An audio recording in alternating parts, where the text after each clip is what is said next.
Hello folks, hope you're all well. Let's talk Rfactor 2 by Studio 397. If you're used to my channel, then you'll know that I've not made a lot of Rfactor 2 videos recently. I've mostly been concentrating on Automobilista 2 by Reza Studios and a little bit of Assetto Corsa Composizione by Kunos. But also, if you're used to my channel, you'll know that there are a lot of Rfactor 2 videos on my channel because it is one of my favourite sims. But I've been sort of staying away from it video-wise for a while because I've not been really sure what's going on with it. Things have been a bit messy. But things are really happening in the Rfactor 2 camp at the moment, or the Studio 397 camp, and also with Paul Jeffries on board now from Race Department, communication with the community seems to have got a lot better as well.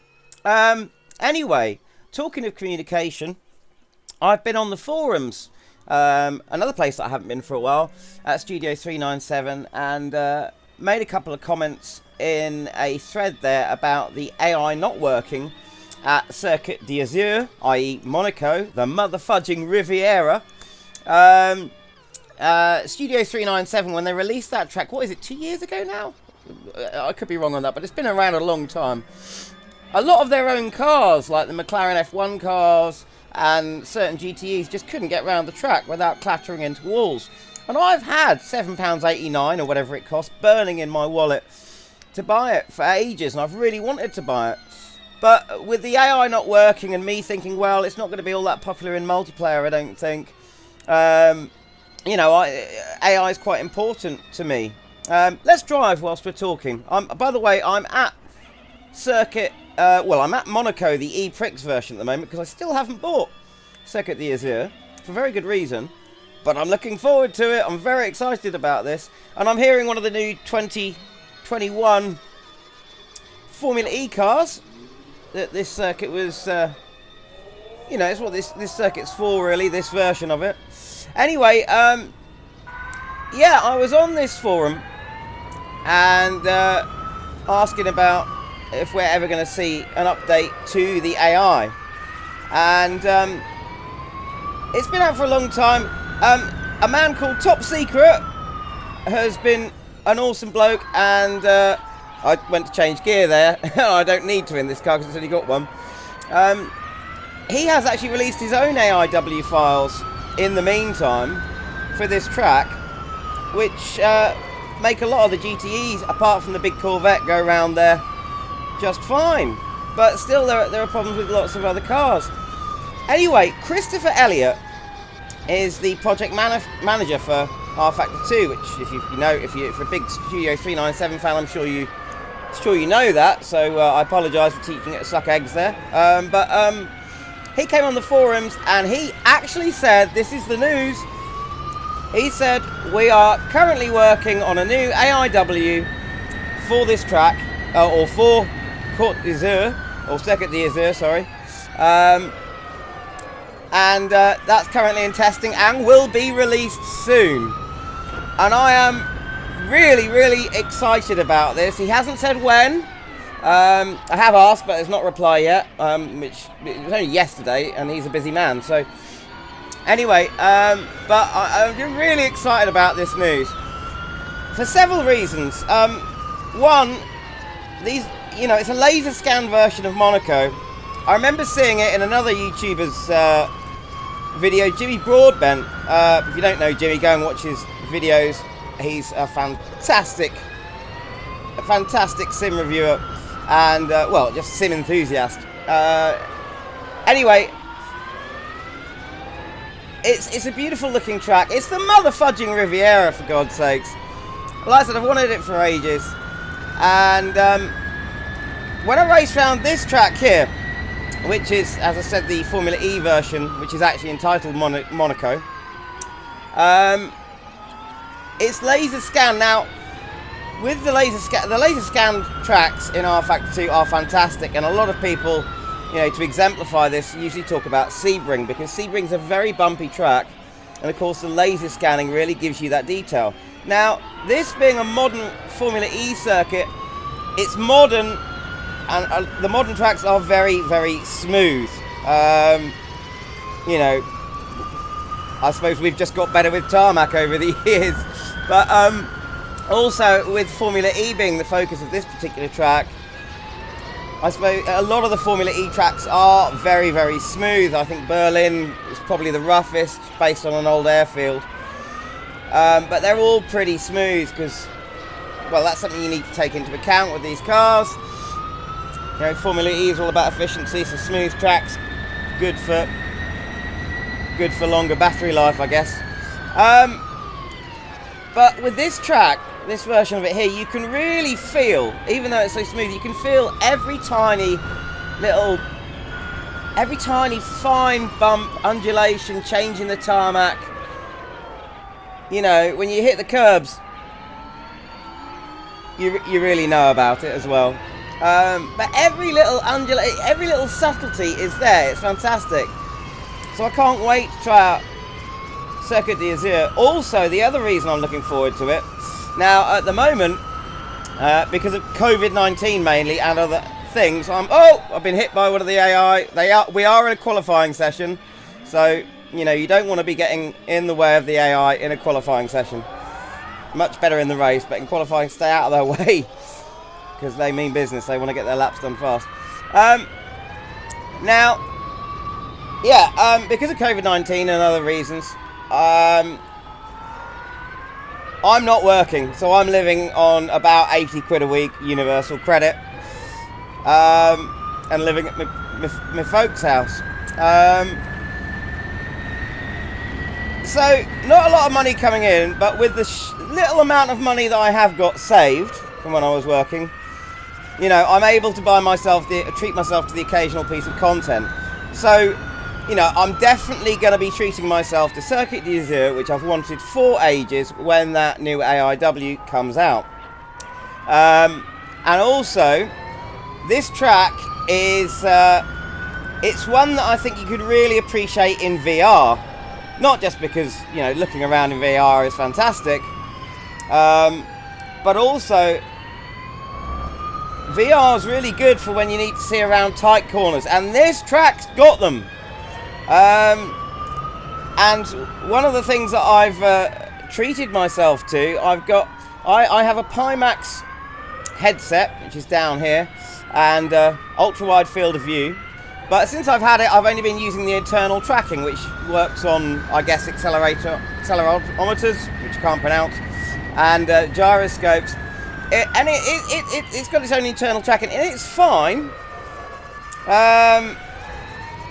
Apart from the fact that it will drift ever so slightly to the left over time, and also if you have anything magnetic near it, or anything that creates a magnetic field, it just makes that even worse. It will drift even worse. For instance, my mate Pete, I'm sitting on his seat cushion here. It's in my frame, and that gives me tactile feedback vibrations through the frame to my seat. And of course, that uses motors, all electric motors, which generate an electric field, a magnetic field. So I've ordered a base station. I've ordered one of the HTC Vive base stations, which it will work with, which of course is the most accurate tracking you can get, pretty much, and relies on lasers. So I will be able to use the VR and Pete's amazing vibrating seat cushion, insert innuendo here, and it will be cool. And also with VR, when I get to corners like this, I can't look through the corner there. You really want to turn your head around and look through. Even though I've got an ultra wide screen here, it's still not wide enough for me to see around that corner. With VR, I'm going to be able to look around that corner, so it's going to be really useful in a race. And I have got, over the years, I've amassed all of the content for Rfactor 2, apart from Circuit d'Azur. Another little treat I gave myself about a week ago was I finally bought the new Endurance pack with the Corvette, the Liger, and of course the Cadillac.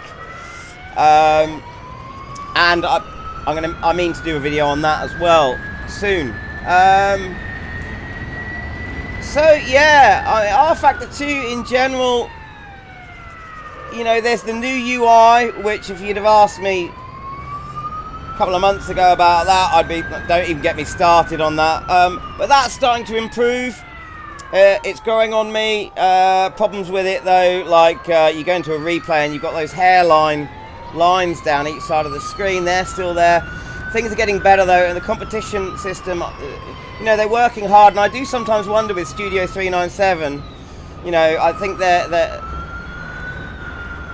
they work under Luminos, and I wonder if you know, sometimes other work basically that Luminos wants them to do gets in the way of work for Rfactor 2, but things are really happening. Also, the another thing that's just happened, the balance of performance update came out for the GT3s, and I've tried it, and it's great because not only have they balanced the performance so it doesn't just become, oh look, the Callaway Corvette is at the front again. They've also had a look at the problem with the kind of over-exaggerated aero drafting. For instance, if you get behind one of the cars if you're in the racing with the GT3s and you get behind right in the slipstream of another car at Eau Rouge, you run the risk of your car basically suddenly acting like it's got shopping trolley wheels on casters for wheels at the back end, and just completely spinning out. It's like suddenly you lose your back weight, you lose all your downforce, you know, or it seems like that. It's much better now. I want to do a whole video on that. Updates to the competition system are happening all the time. You know, there's a look at New Indianapolis is out as well, which has been updated with the PBR shaders. So I want to have a look at that as well. But for today, you know, I'm just gonna enjoy this circuit with the electric cars. That's the other thing. The electric car, the fictional electric car that they brought out, has been updated as well. I've not tried that yet, and that's a controversial one, you know, because it is a fictional car. But I don't really mind about that. I mean, LFS is one of the best simulators I've ever played, Live for Speed, and that has fictional cars in it which act like real cars. They're brilliant. You know, I think you can put fictional data in, but every bit of data that goes into a car is just an idea. You know, what a car uses in real life, what kind of suspension system it's going to use, everything else was an idea first, so it's, I don't know, you may agree, disagree. By the way, if you do have anything to say on this, please tell me, you know, come on the comments, discuss away, please do. Give us a like or a dislike. Maybe you like some of the things in these videos, maybe you don't, but tell me why. And also, please do subscribe to my channel. Take a less than a second to hit that subscribe button if you're liking what you see, or you just want to see new videos, because YouTube will let you know. Anyway, so let's have a look at how the AI work around this track currently. So we're in a qualifying session. I've been chatting away, so obviously I'm in last because I'm not really trying. Let's finish this session. And I've got the AI set at about 90 skill level and about 30 on aggression, just in case you needed to know that. Let's have a bit of a race. So we are finishing the session. Is it going to finish the session? Let's have a look. Yeah, there we go. Let's see how the AI get round here in a race. It's these cars so weird getting used to not using the clutch on takeoff with these Formula E's. Just bangs into gear, and that's the last time you need to touch the gears, and off it goes. So AI having a little bit of look around there on the outside. Now the first corner here, yeah, there you go. On the first lap, because they're, you know, side by side, some of them will clip, even on this track, some of them will clip that inside barrier. But since the get-go, this Formula E track, this version of Monaco if you like, the AI get round after that first lap just fine. And it's the same story with GTEs and GT3s. I've tried them out around here. The cars get round pretty well, so I've never quite understood why Studio 397 couldn't make the cars go round at the full version of the circuit, or the Circuit the Azur version. But as you can see, they're getting around here just fine. And also, there you go, they got around that corner just fine, which could be problematic, and is, as from the videos I've seen with Circuit the Azur, is a bit of a problem. I'm so looking forward to be able to race around here and knowing I can have a good, clean race. It's so tight. I mean, the challenges of Monaco, yes, it's bloody hard to overtake, but, you know, maybe it's a good track just to learn consistency around, you know, come as close to the walls but don't hit them, kind of thing. You can get that from it. Also, it's really good fun, this track, because it's such a tight, short little circuit. It's great fun with lower powered, small cars. So, the Skip Barber, which was one of the ISI cars, quite good around here. Even there are mods that are great around here, like the little Beetle race mod is fantastic. You know, small, low powered, so just about hitting top speed on the straights, and then tight round the corners, so little short wheelbase cars are absolutely fine for that sort of circuit. And I've completely outbraked myself there. Almost ended up in the barriers, but I love all of the subtleties I can feel. Just, you can, if you look really closely, you can see the small, even on the really flat parts of the surface, like down here, I can see the small undulations in the circuit, and you can really feel them as well, but in just the right subtle way, not over pronounced or anything like that. It's, you know, it's fantastic. So I've said it a million times now, I'm really excited to hear from Mr. Elliott about this new update coming, and I'm looking forward to, you know, more stuff, more updates in general from Rfactor 2, because I'm going to leave it there, because, you know, I haven't done a lot of content on it recently, but I love it, and I will be doing soon as well. So yeah, if you want to keep updated with or if you want to see any of that, well, one, go and try it out for yourself. And then two, if you feel like watching my videos, do that. I hope you've enjoyed, and let's look forward to Court d'Azur. Or, yes, Circuit d'Azur. Why do I keep calling it Court d'Azur? I don't know. I'm completely mad, and I don't know. Maybe I got COVID or something, and it's made me mad. Anyway, cheers for watching.